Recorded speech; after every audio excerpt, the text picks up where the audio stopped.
presentación. Por favor, indíquenos su nombre completo, su RUT e inicie su exposición. Muy buenas tardes, mi nombre completo es Claudio Rodrigo Alvarado Rojas y mi RUT es 15.317.132-7. Y entonces comienzo la exposición agradeciendo por supuesto la oportunidad al Consejo Constitucional y a la Secretaría de Participación Ciudadana, a la que aprovecho para felicitar por su papel. Mi presentación trata sobre la relación entre el Estado social y la subsidiariedad. El motivo que la explica es básicamente el siguiente. Una de las discusiones que rodea el nuevo proceso constitucional se refiere justamente a la vigencia del principio de subsidiariedad y su compatibilidad o no con la cláusula del Estado social y democrático de derecho, cuál es una de las bases del proceso en curso y que además se encuentra recogida en el artículo 1.2 del anteproyecto constitucional elaborado por la Comisión Experta. A continuación, intentaré explicar por qué la subsidiariedad y el Estado social son perfectamente compatibles y por qué el artículo 1.2 ya referido aborda de modo razonable este tema, sin prejuicio de las eventuales mejoras o perfeccionamientos que realicen los consejeros electos. Todo ello, por cierto, a partir del trabajo y las reflexiones que hemos desarrollado durante los últimos años en el IES, Instituto de Estudios de la Sociedad, en el cual yo trabajo. Para ello, en los minutos que siguen, dividiré mi exposición en tres partes. En primer lugar, analizaré someramente el artículo 1.2 del anteproyecto ya referido, subrayando sus diferencias con la propuesta rechazada en el plebiscito del pasado 4 de septiembre. En segundo lugar, explicaré brevemente en qué consiste el principio de subsidiariedad y cuál es su relevancia, para, en tercer y último término, indicar algunas consideraciones sobre la compatibilidad entre Estado social y subsidiariedad. Ese es el plan de mi exposición. Parto entonces directamente con lo primero. El artículo 1.2, elaborado por la Comisión Experta, señala, comillas, que Chile se organiza en un Estado social y democrático de derecho que reconoce derechos y libertades fundamentales y promueve el desarrollo progresivo de los derechos sociales. Cierre comillas. Ello, concluye la norma, a través de instituciones estatales y privadas. Conviene notar las enormes diferencias entre este artículo y la propuesta rechazada categóricamente por la ciudadanía el 4 de septiembre. Por de pronto, en el caso del anteproyecto actual, la referencia al Estado es posterior al reconocimiento del carácter inviolable de la dignidad humana, contenida en el artículo 1.1 del anteproyecto. El fracasado órgano constituyente, en cambio, comenzaba identificando a la sociedad chilena con el aparato burocrático, diciendo en forma literal, comillas, Chile es un Estado. La diferencia es cualquier cosa menos trivial. Como explicamos en otro lugar junto a Daniel Mansuy, no es lo mismo iniciar la Constitución hablando del aparato estatal que abordarlo luego de haber reconocido a la persona y a la comunidad. El texto rechazado en septiembre señalaba en su primera disposición, comillas, Chile es un Estado social y democrático de derecho, plurinacional, intercultural, regional y ecológico. Aunque el debate se centró en los últimos adjetivos, por todo lo que implicaban, por toda su carga, el problema central ya está incubado en la primera frase, es decir, en la identificación entre Chile y el Estado. Como bien ha señalado Chantal del Sol, intelectual francesa muy destacada, ¿cierto? El hombre es más viejo que el Estado. En efecto, una cosa es afirmar el indudable carácter social del hombre y otra muy distinta, confundir o identificar al Estado con la sociedad. El texto que elaboró la fallida convención tendía a esto último.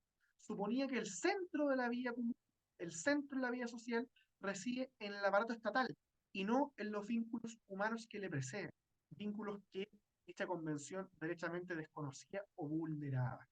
Nada de esto ocurre con el referido anteproyecto de la Comisión Experta, que en sus primeros artículos ya reconoce a las instituciones privadas, a las agrupaciones sociales que libremente surcan entre las personas y su adecuada autonomía para cumplir sus fines específicos. En palabras simples, Chile se organiza desde el Estado, pero no puede decirse que Chile sea un Estado. Por eso es tan importante la precisión formulada por el anteproyecto en cuestión. Chile puede ser definido como una nación, como un pueblo, como una historia, pero no como un Estado. La sociedad es anterior al orden jurídico burocrático. Y el Estado, como bien dijera Jacques Maritain, consiste en un haz de instituciones, es la cabeza del cuerpo político, está encargado de la mantención de la ley y el orden público, ni más ni menos. Por todo ello, me parece que el anteproyecto elaborado por la Comisión Experta acierta al afirmar en su artículo 1.2 que Chile se organiza en un Estado social. Todo esto guarda directa relación con el principio de subsidiariedad y entonces paso al segundo momento, a la segunda parte de mi exposición. Porque al contrario de lo que muchas veces se ha dicho en nuestro debate público, la subsidiariedad no exige una mera abstención por parte del Estado. Tampoco supone un sistema entregado meramente al sector privado. Este tema es muy largo, ¿cierto? Pero en virtud del tiempo no lo alcanzo a desarrollar más que esquemáticamente. Pero digámoslo, tal como dijera Juan Pablo II, la subsidiariedad indica, comillas, una estructura social de orden superior que no debe interferir en la vida interna de un grupo social de orden inferior, privándola de sus competencias, sino que más bien debe sostenerla en caso de necesidad y ayudarla a coordinar su acción con la de los demás componentes sociales con miras, digo, al bien común. Cierre comillas. Si el ser humano es naturalmente sociable y no un individuo aislado, no una mónada aislada, entonces el Estado está llamado a preservar, proteger y fomentar aquellos vínculos, comunidades e instituciones no estatales. Se trata de respetar y proteger el campo de acción de las asociaciones humanas, de personas libremente organizadas, con vistas a que cada ser humano sea protagonista de su propio destino. Entonces, la subsidiariedad, que básicamente tiene relación con lo que recién explicaba, es un principio de una honda raíz antropológica y con muchas implicancias. Por supuesto que eh, su aplicación concreta ha de depender de múltiples factores, pero en términos generales implica dos deberes simultáneos, que son para toda persona, para toda sociedad, pero en particular para la autoridad. Por una parte, se supone que se debe respetar y promover la vida interna de los grupos sociales y, por otro lado, sostener y favorecer la coordinación de dichos grupos con las demás asociaciones intermedias. Todo esto remite al fundamento último de la subsidiariedad, la dignidad de la persona, porque la dignidad es tanto el piso de la intervención estatal, a nadie le han de faltar ciertos mínimos para vivir dignamente, pero también es su techo. Los grupos mayores no deben invadir la esfera que en justicia le corresponde a la asociación inferior.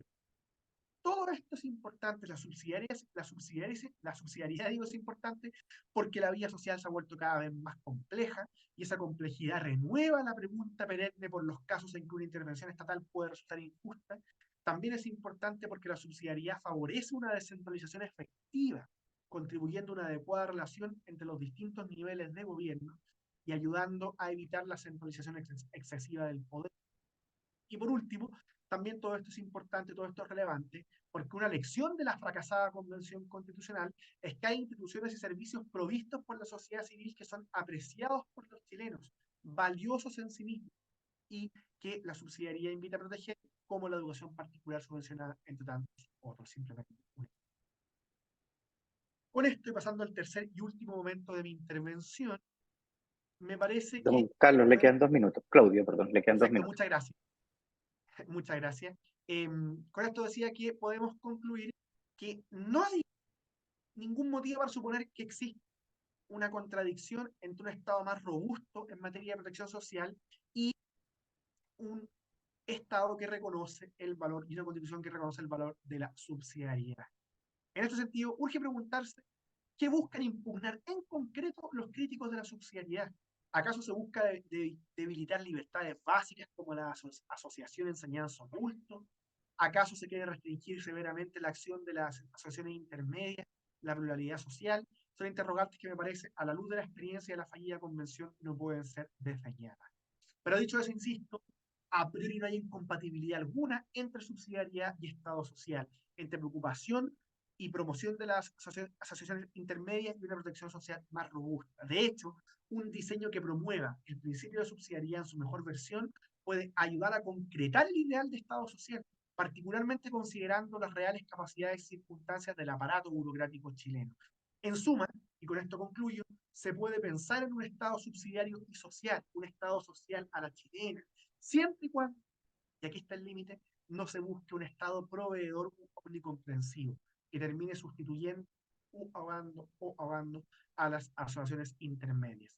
Ese es el límite, pero fuera de ello es perfectamente posible, digo, pensar en una compatibilidad entre el Estado social y el principio de subsidiariedad, todo lo cual me parece que confirma la pertinencia y la relevancia del anteproyecto propuesto por la Comisión EXA. Muchas gracias. Don Claudio, agradezco su presencia y participación en este acto significativo para el desarrollo de nuestra nueva Constitución. A continuación del cierre a esta reunión, el cual reitero será grabada para su posterior análisis. Muchas gracias. Muchas gracias a ustedes. Hasta luego.